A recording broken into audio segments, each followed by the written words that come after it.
Bismillahir-Rahmanir-Rahim. In the name of God, the most beneficent, the most merciful.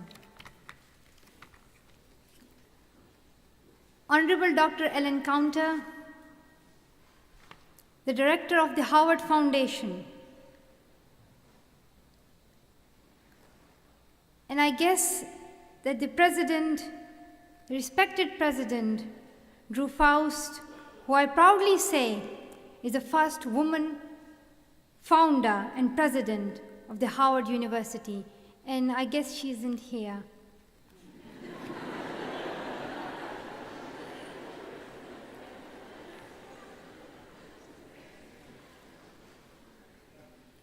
Thank you to the Howard University and Foundation, and honorable guests, and especially honorable and respected Dr. Colonel Junaid.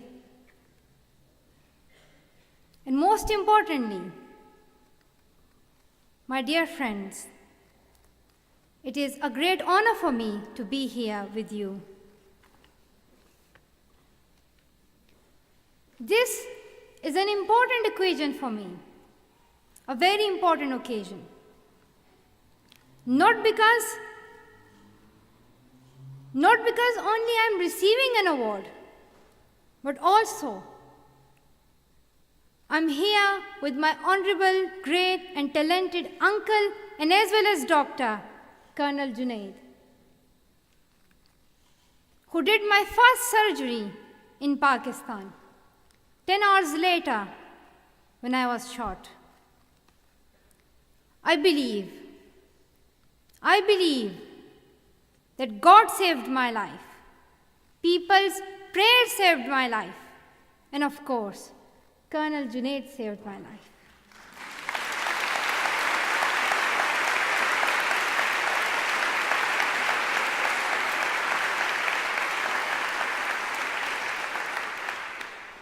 Thank you so much.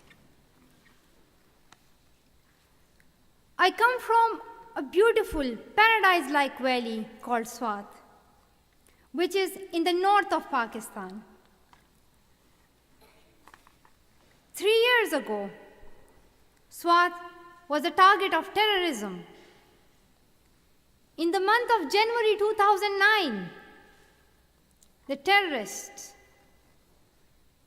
they used to slaughter 2 or 3 innocent people every night. They snatched the right of freedom and equality from women. They blasted more than 400 schools. They snatched pens from our hands. And we had to hide our books under our shawls to pretend that we are not students. Those so-called Taliban were afraid of women's power. And they were afraid of the power of education. At that time, we did not keep silent. We raised our voice.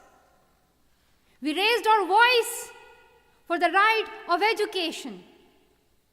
We said that in this modern era, where even disabled and special children are educated, we women and girls are forced and pushed back to the Stone Age. Although few people spoke, but their voice for peace and education was powerful. When no one speaks and the whole world is silent, then even one voice becomes powerful. Swat is now a peaceful place where we can see that there are no terrorists. Schools are reopened and many girls are going to school. Dear sisters and brothers, You must be proud to be the students and alumni of this prestigious university. This university has great values and traditions. This dynamic institution has enlightened generations for the last 376 years. I know and I believe that you must have your personal legends and dreams, which is your due right to have. But all of us must have one dream in common, that is education and peace. We must think of a bright future. And let us not forget that we need to work a lot for children in suffering countries. Because there are many difficulties that the children, and especially girls, are facing, such as child labor, child trafficking, inequality, and cultural norms and traditions. We must think about the people of Syria who are homeless, and Syrian children are deprived of education.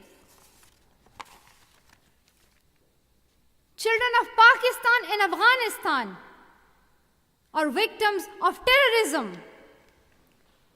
Let us not forget that the children of India are suffering from child labor.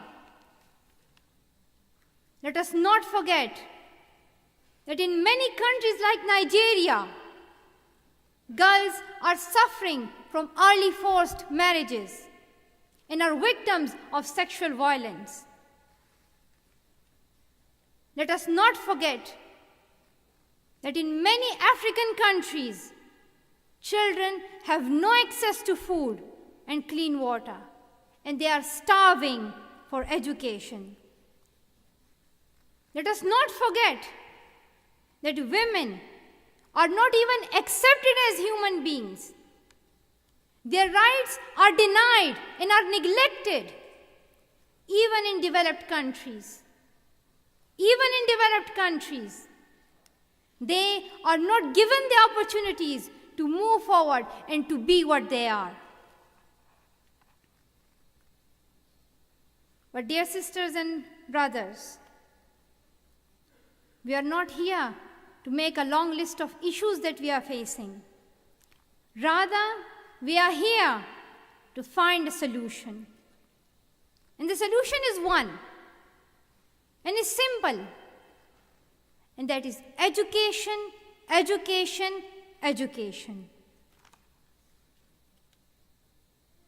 And today, we demand world powers. We demand them to realize that a war can never be ended by a war.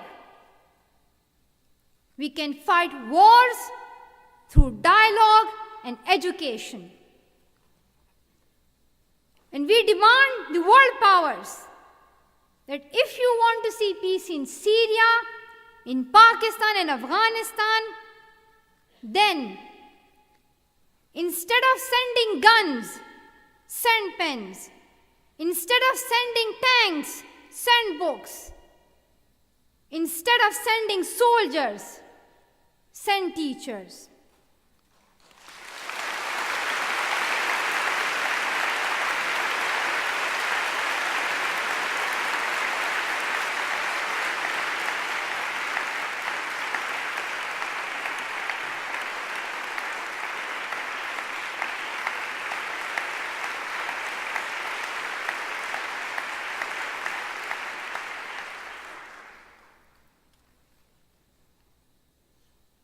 And let us remember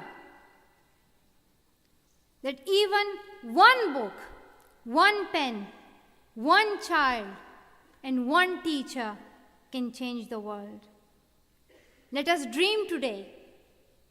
Let us dream today a dream of a bright future where every girl and every boy is going to school, where women's rights are accepted, where there is equality and justice.